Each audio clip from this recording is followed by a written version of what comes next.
दोस्तों अगर हम इस वक्त स्टॉक मार्केट की बात करते हैं, इस वक्त जो मेजरली स्टॉक्स अगर हम देखेंगे, स्मॉल कैप स्टॉक्स बहुत ज़्यादा अच्छे रिटर्न्स दे रहे हैं। लेकिन ऐसे टाइम में इस वक्त लार्ज कैप स्टॉक्स में अच्छी रिटर्न्स देखने को नहीं मिल रही है। बहुत सारे ऐसे लार्ज कैप स्टॉक्स हैं जिन्होंने हिस्टोरिकली बहुत अच्छी रिटर्न्स दी है, फंडामेंटली भी अभी भी कोई दिक्कत नहीं है, लेकिन उन स्टॉक्स में पिछले 2 से 3 सालों में कोई भी रिटर्न्स नहीं आई है। इसका सबसे बड़ा रीजन है यूएस की इकोनॉमी जो खराब हो रही है, उस वजह से फॉरेन इंस्टीट्यूशंस इन्वेस्ट नहीं कर रहे हैं और फॉरेन इंस्टीट्यूशंस जो अपना मेजर पैसा है वो लार्ज कैप स्टॉक्स में पार्क करने की कोशिश करते हैं। अब ये जो अपॉर्चुनिटी है, ये ऐसे इन्वेस्टर्स के लिए जो एक 10, 12, 15% की रिटर्न्स चाहते हैं, उनके लिए एक अच्छी अपॉर्चुनिटी है। ऐसे लार्ज कैप स्टॉक्स में एसआईपी के थ्रू इन्वेस्ट करते रहिए, क्योंकि ये स्टॉक्स कंसोलिडेशन दिखा रहे हैं। देखिए, जब भी कोई स्टॉक अच्छा स्टॉक कंसोलिडेशन दिखा रहा है 2-3 साल 4 साल के लिए, तो वो मौके होते हैं ऐसे स्टॉक्स में धीरे धीरे अपना पैसा, हर महीने कुछ पैसा अपना इन्वेस्ट करने का। तो यही अपॉर्चुनिटी इन शेयर्स में भी इस वक्त मिलती हुई नजर आ रही है, जिन पे हम लोग बात करेंगे। तो सबसे पहले कोटक महिंद्रा बैंक। तो अगर हम इस कंपनी पे बात करें, अगर हम यहाँ पर देखिए फंडामेंटल्स पे बात नहीं करेंगे क्योंकि ऑलरेडी हमने कई बार बात की है। यहाँ पर आप चार्ट पे देखिए तो कंसोलिडेशन फेज में ये शेयर लगातार चल रहा है। अभी 1700 तक जाता है, फिर उसके बाद 2000 के लेवल्स पे, और पिछले 3 सालों में अगर आप देखेंगे कोई भी रिटर्न्स यहाँ पर इस शेयर ने नहीं दी है। -2% की रिटर्न 3 सालों में शेयर ने दी है, 5 साल में 8% की रिटर्न दी है। अब ऐसा नहीं है कि इसके प्रॉफिट्स इंक्रीज नहीं हो रहे, आप इसकी वैल्यूएशंस देखेंगे तो लगातार इसकी जो वैल्यूएशंस है वो नीचे जाती हुई नजर आ रही हैं। 10 सालों में लोएस्ट वैल्यूएशंस पे इस वक्त ये शेयर अपने पहुंच गया है। तो जैसे मैं बात कर रहा था आपसे कि वैल्यूएशंस इनकी सस्ती होती हुई जा रही हैं जितने भी शेयर्स पे हम बात कर रहे हैं, तो अपॉर्चुनिटी है ऐसे शेयर में धीरे धीरे कंसोलिडेशन की मोड में एक अच्छा खासा इन्वेस्टमेंट करने की। लेकिन साथ में अगर हम चलते हैं और दूसरे शेयर्स में देखते हैं, तो दूसरा शेयर यहां पर आ जाता है आईसीआईसी बैंक। अब अगर आप देखेंगे शेयर 929 रुपीज पे, 1000 रुपए के आसपास का इसका ऑल टाइम हाई रहा है, लेकिन उसके बाद भी इसके यहां पर आप देखेंगे वैल्यूएशंस इसकी लगातार गिर रही है। और अगर आप देखेंगे 1 साल में लोएस्ट वैल्यूएशन पे है 16 की प्राइस टू अर्निंग पे, 3 साल में भी देखेंगे आप लोएस्ट वैल्यूएशन पे आ चुका है, ये 5 साल में भी आप देखेंगे तो लोएस्ट वैल्यूएशन पे इस वक्त ये शेयर चल रहा है। उसका रीजन क्या है कि शेयर के प्रॉफिट्स में एक जबरदस्त तेजी आपने देखी है पिछले 5 सालों में। देखिए 5 सालों में 35% से इसका जो प्रॉफिट है वो ग्रो हुआ है, 3 साल में 53% से, 1 साल में 36% से। लेकिन उसके हिसाब से स्टॉक ने 1 साल में 0% की रिटर्न दी है, और 5 साल में 21% की, और 3 साल में 25% के आसपास की रिटर्न दी है। तो अभी पिछले 1 साल से इस शेयर में रिटर्न्स आपको देखने को नहीं मिली है, और उसका रीजन अगेन वही है कि शेयर की फंडामेंटल्स में कोई कमी नहीं है, ये बस जो ग्लोबल अनसर्टेनिटीज है उसकी वजह से फॉरेन इंस्टीट्यूशंस नहीं आ रहे हैं। तो इन स्टॉक्स में यहाँ पर इस वक्त तेजी देखने को नहीं मिल रही है। आप देखेंगे 1 साल पहले भी 900 साढ़े 900 के आसपास था, अभी भी 900 साढ़े 900 के आसपास है। 920 10 रुपए के आसपास एक अच्छा खासा सपोर्ट यहाँ पर इस शेयर में देखने को मिलता है। तो इन लेवल्स पे की लेवल्स यहाँ पर ये शेयर के रहने वाले हैं। इसके अलावा हिंदुस्तान यूनिलीवर के शेयर पे अगर आप बात करेंगे, 2500 रुपीज के आसपास ये शेयर है। तो यहां पर भी अगर आप देखेंगे 1 साल में अभी लोएस्ट लेवल्स के आसपास चल रहा है, 3 साल में अगर आप देखेंगे एक कंसोलिडेशन फेज में लगातार ये चल रहा है 3 सालों में। 5 सालों में आप देखेंगे तो रिटर्न्स यहां पर है। अब यहां पर भी अगर आप देखेंगे, देखिए 3 साल में 6% के आसपास की ही रिटर्न है, 5 साल में 8% के आसपास की, और 1 साल में ना के बराबर रिटर्न्स इसने दिए है।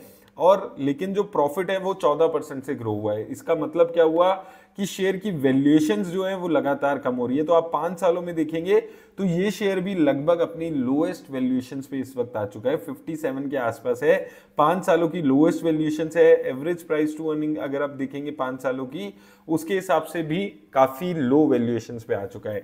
ग्रोथ लगातार हो रही है, हालांकि ग्रोथ रेट कम रहती है लार्ज कैप स्टॉक्स में, तो वही चीज यहां पर देखने को मिल रही है। तो देखिए होता यही है कि जब मार्केट में पॉजिटिविटी बनती है तो लोग हाई ग्रोथ की तरफ भागते हैं, और जैसे ही थोड़ा बहुत अभी मार्केट में इकोनॉमी में अनसर्टिनिटीज आएंगी तो ये शेयर आपको अच्छी रिटर्न्स देते हुए उस वक्त नजर जरूर आएंगे।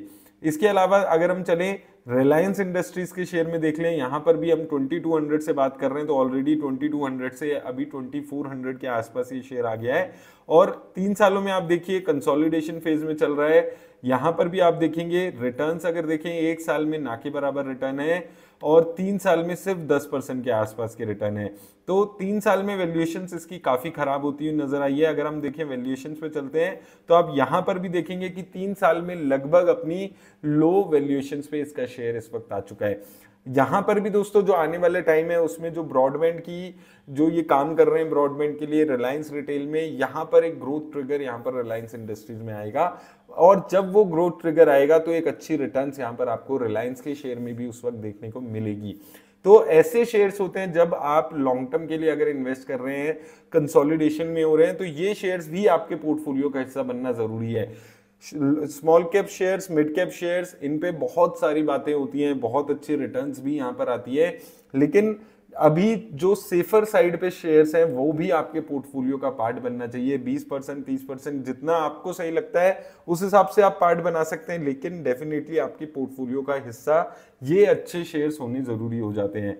इसके बाद डाबर इंडिया भी अगर आप देखेंगे तो यहां पर भी आप देखिए शेयर में लगातार कंसोलिडेशन देखने को मिली है। 1 साल में देखेंगे तो लगभग अपने लोएस्ट लेवल पे, आप ये भी यहां पर समझना है कि 500 के लेवल्स एक जबरदस्त सपोर्ट का काम करते हैं इसके शेयर में। चाहे कितनी भी नेगेटिव न्यूज आए, 500 के नीचे ये शेयर बहुत ही मुश्किल से जाता है। अब अगर आप 3 साल में भी देखेंगे लगभग कंसोलिडेशन उन्हीं लेवल्स पे, 500 के लेवल्स पे चल रही है। 5 सालों में फिर भी इसने कुछ रिटर्न्स दिए हैं। रिटर्न्स की बात करें तो यहां पर आप देखिए 3 साल में 2% की रिटर्न है, 5 साल में 5% के आसपास की रिटर्न है। हालांकि जो प्रॉफिट्स हैं उस पे भी इसके यहाँ पर इम्पैक्ट आते हुए नजर आया, लेकिन अगेन यहाँ पर भी मैं वही चीज आपसे बात कर रहा हूँ कि अगर लॉन्ग टर्म के हिसाब से आप इन्वेस्ट कर रहे हैं, सेफर इन्वेस्टमेंट ढूंढ रहे हैं, तो ऐसे शेयर्स में जब जब गिरावट आती है तो थोड़ा इन्वेस्टमेंट के बारे में सोचें। इसके अलावा पिडीलाइट इंडस्ट्रीज, तो ये शेयर भी आज से 3-4 साल पहले तक स्टॉक मार्केट में एक ऐसा था कि ये कोई शेयर इनमें मौका ही नहीं मिलता था इन शेयर्स में इन्वेस्ट करने का।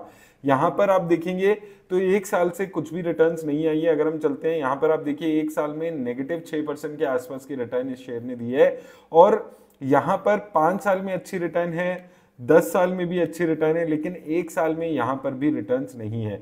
तो उसका भी रीजन यही है कि कंसोलिडेशन फेज में चल रहा है शेयर। यहां पर अगर हम बात करें, लेकिन ओवरऑल एक अच्छा ब्रांड है। फेविकॉल का सारा काम ये है, एक मोनोपोली काम कर रहा है, लेकिन अभी मार्केट में लार्ज कैप स्टॉक्स में ज्यादा रिटर्न्स नहीं आ रही है। अभी बात चल रही है स्मॉल कैप मिड कैप की, तो इसलिए ये शेयर्स कंसोलिडेशन मोड में यहां पर आपको देखने को मिल रहे हैं। इसके अलावा एवेन्यू सुपरमार्ट्स भी एक ऐसा शेयर है जहां पर आपको रिटर्न्स नहीं मिली है। यहां पर भी पिछले 3 साल में अगर हम बात करेंगे तो कुछ खास रिटर्न्स देखने को नहीं मिली है। यहां पर अगर हम 3 साल के इसके चार्ट्स देखते हैं तो आप देखेंगे लगभग उन्हीं लेवल्स पे ये शेयर चल रहा है। 3 साल में 18% की हालांकि रिटर्न्स इन्होंने दी है, और 1 साल में नेगेटिव रिटर्न्स इस शेयर ने जनरेट की है। ऑल टाइम हाई से अगर हम बात करें इसकी, तो ऑल टाइम हाई इसका 6,000 रुपए के आसपास रहा है। यहाँ पर अगर आप देखेंगे 6,000 रुपए के आसपास तक इसका शेयर इस वक्त गया था। तो ये भी शेयर ऐसा है कि एक वक्त स्टॉक मार्केट में पकड़ में ही नहीं आ रहा था, और अब पिछले 2-2.5 सालों से कंसोलिडेशन फेज में चल रहा है। 3 सालों की रिटर्न इसकी अच्छी दिखती है क्योंकि यहाँ पर लोअर लेवल्स पे था, लेकिन अगर आप यहाँ से 2021 से देखेंगे और यहाँ पर देखेंगे तो एक अच्छी खासी गिरावट लगातार पिछले 2 सालों में इस शेयर में देखने को मिल रही है। तो ये भी एक ऐसा शेयर है जो लगातार कंसोलिडेशन फेज में चल रहा है। इसके बाद आखिरी शेयर एचडीएफसी बैंक भी आपको देखने को मिलेगा कंसोलिडेशन फेज में। अभी 1400 से उठ के फिर से 1500 के लेवल्स पे ये शेयर आया है। 1 साल में कंसोलिडेशन है, 3 साल में भी आप देखेंगे उन्हीं लेवल्स पे ये शेयर चल रहा है। और यहां पर भी अगर आप प्राइस टू अर्निंग रेशियो को कंपेयर करेंगे तो लोएस्ट लेवल्स पे इसकी प्राइस टू अर्निंग रेशियो पिछले 10 सालों की अगर आप कंपेरिजन करते हैं तो आपको देखने को मिलेगी। तो देखिए ये जितने भी शेयर्स हमने बात की है ये वैसे शेयर्स हैं कि अगर आप एफडी में पैसा लगाना चाहते थे तो एफडी से बेटर रिटर्न्स यहां पर आपको ये शेयर जनरेट करके दे देंगे। लेकिन साथ में आपको ये भी समझना है कि आप लार्ज कैप स्टॉक्स में जब इन्वेस्ट करते हैं तो आप मल्टी बैगर रिटर्न्स 25-30% के एनुअल रिटर्न्स एक्सपेक्ट करके नहीं चल सकते हैं। तो वो रिटर्न की जो एक्सपेक्टेशन है उसको भी आपको समझकर साथ में चलने की जरूरत है। लेकिन ये वैसे स्टॉक्स हैं जो सेफर साइड पे, जो आप अपनी कैपिटल को प्रोटेक्ट करके रखना चाहते हैं, जिसमें आप एक कंसिस्टेंट रिटर्न्स चाहते हैं, तो ऐसे शेयर्स में एक अच्छी रिटर्न्स आती है। लेकिन जितने भी शेयर्स हैं उनमें आप एक बार रिसर्च अपने एंड पे जरूर करिएगा। इन्वेस्ट करने से पहले किसी भी तरह की इन्वेस्टमेंट की राय ये वीडियो नहीं देती है। धन्यवाद दोस्तों।